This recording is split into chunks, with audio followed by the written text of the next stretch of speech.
자, 이번 상황 그 자체로서도 참 충격적인데 방금 언급된 것처럼 문 대통령의 유엔 연설과 또 이렇게 다 연결이 되는 그런 사안이라서 앞으로 어떻게 영향을 미칠지 전문가 연결하겠습니다. 국가안보전략연구원 자문연구위원 조성열 박사 안녕하세요.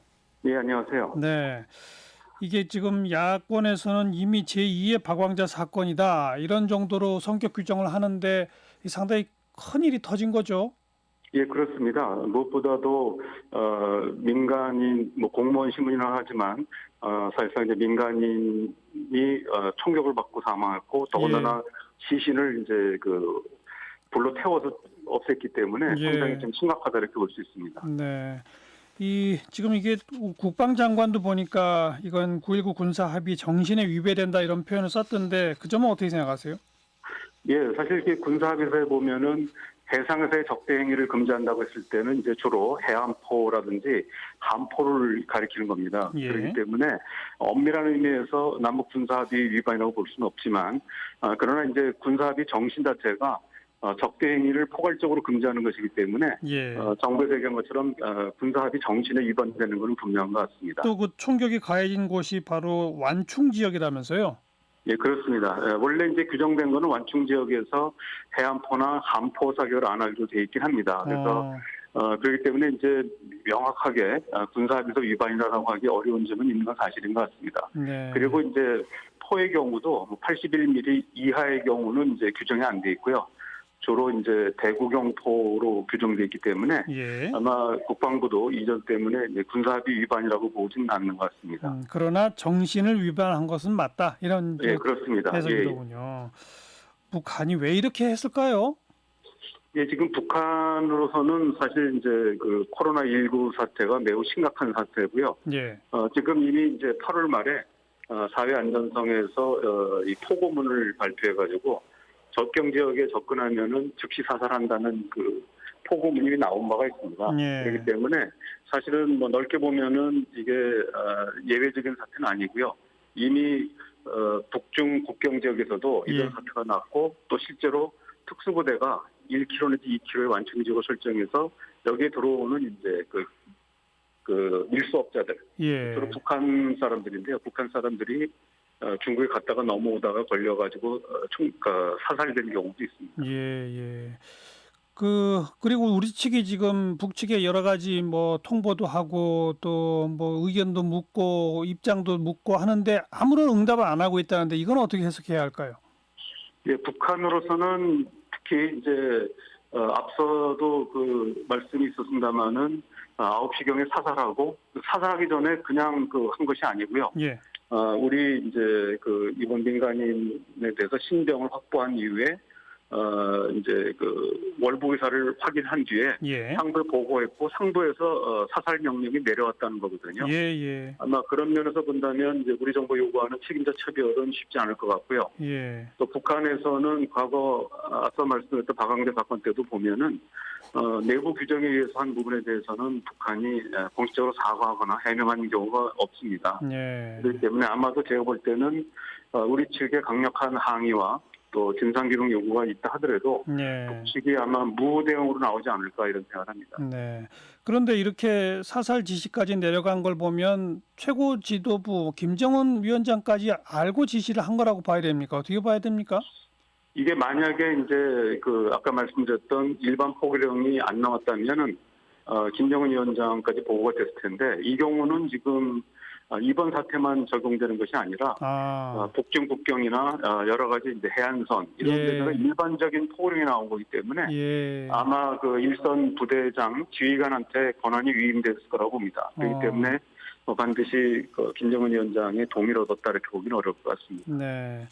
조금 아까 조성렬 박사도 언급하셨습니다만, 그러니까 22일 오후에 이 북한 군이 이 사람들을 이제 확보를 했고, 그 다음에 월북 의사를 확인했고, 근데 이런 거야말로 우리가 어떤 루트를 통해서 그런 일이 벌어졌다는 걸 알 수가 있나요? 지금 우리가 보니까 시긴트라고 하는 그 정보가 보도에 나오던데 그게 뭡니까? 예, 신호 정보라고 하는 건데요. 신호. 아마 시긴트가 이제 시그널 이제 인텔리전스의 약자인데요. 지금 이제 아마 북한군이 해상에서 그 이제 육지에 있는 해군 지휘관들한테 이제 보고하면서 단속정 지휘관을 보고하면서 지금 뭐 그 인원 한 명을 확보했는데 예. 월북의사를 밝혔다. 어떻게 처리하는 게 좋겠냐라고 아마 무선으로 했을 겁니다. 예, 예. 그렇기 때문에 거기에 대해서 그 해당 부대 지휘부가 답변을 줬고 이 예. 과정에서 아마 그 내용을 이제 우리 정보기관이나 군정부기관이 아마 확보한 게 아닌가 그러니까 생각합니다. 북한 내부에서 자기들끼리 무선으로 주고받는 내용을 우리가 어쨌든 뭐 어찌 보면 이제 감청이나 뭐 이런 식으로 해서 확보한 정보다 이런 거로군요.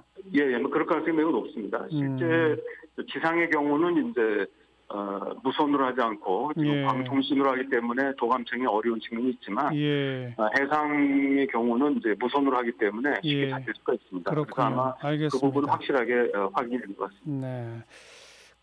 그런데 이런 시긴트, 이런 저 음성 정보는 역정보일 가능성도 많아서 꼭 신빙성을 두기가 어렵다면서요? 그건 또 왜 그렇습니까? 예, 왜냐하면 이제 도감청이 쉬운 만큼 상대방이 이제 엿듣는다고 생각을 해서 거짓 정보나 또 역 정보를 흘려가지고 판단을 예. 이제 흐리게 하는 경우가 있습니다. 근데 예. 이번의 경우는 보면은 이제 9시 20분경에 이제 사살을 하고 10시경에 이제 그 시신에게 기름을 붓고 태웠다고 하는데 예. 이런 내용들이 실제로 불빛으로 확인이 됐죠. 예. 그래서 연평도에서 이런 그 시신을 태우는 불빛이 확인이 됐기 때문에 알겠습니다. 아마도 알겠습니다. 이제 그런 부분은 확인이 되는 게 아니겠습니까? 예. 그게 이제 22일 밤 10시 30분이에요. 22일 밤 예, 10시 그렇습니다. 30분에 불빛을 직접 확인한 거고 그 전에 이제 일종의 그 뭐 도청이나 감청 이런 걸 통해 가지고 뭐 사살 지시, 불태워라 지시 이런 것도 있었다는 얘기들을 알았단 말이죠. 그죠? 예, 그렇습니다. 그쯤 되면 확실한 정보인데 청와대에서 문재인 대통령한테 직보를 하고 사실은 그 바로 다음 날 23일 새벽 시간에 유엔 연설이 예정돼 있었는데 그 유엔 연설은 뭐 종전선언을 제안하는 그런 내용이 또 들어 있었단 말이에요. 물론 그 유엔 연설은 며칠 전에 사전 녹화해서 유엔 측에 이미 보내졌다고는 하지만 급하게라도 이런 일이 벌어졌으면 그 유엔 연설을 취소하든지 했어야 하는 건 아니냐 이런 의견은 어떻게 보세요?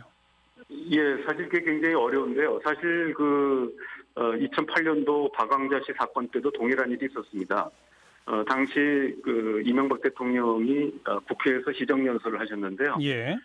이미 그 박광자 사건이 벌어진 뒤인데도 이미 만들어진 원고고 예정됐던 시간이어가지고 같은 시간에 이명박 대통령의 국회 시정연설을 보면은 남북 간의 어떤 관계 개선을 제안하고 있었거든요. 그때 또 그런 일이 있었습니까? 예. 시간적으로 거의 같은 상황입니다. 네. 근데 그때도 이제 이명박 정부가 해명한 걸 보면은 이미 원고는 완성이 됐고 언론에 배포된 상태고 예. 이거를 번복하는 것 자체가 오히려 잘못된 시간으로 보낼 수 있기 때문에 원고 그대로 읽었다 이런 얘기를 합니다. 이번의 경우는 더군다나 녹화된 거기 때문에 더 바꾸기가 어렵지 않았나 싶습니다. 그렇군요.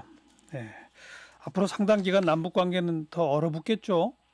예, 아무래도 쉽지는 않을 것 같습니다. 특히 제일 큰 변수는 국민들의 감정인데 국민들이 이번 북측의 조치에 대해서 상당히 분노하는 분위기이기 때문에 이런 부분들은 정부로서도 이런 국민의 여론을 무시할 수가 없고 그런 면에서 우리 정부가 상당 기간 남북 관계에서 냉각기를 갖지 않을까 생각합니다. 여기까지 조성렬 박사 고맙습니다.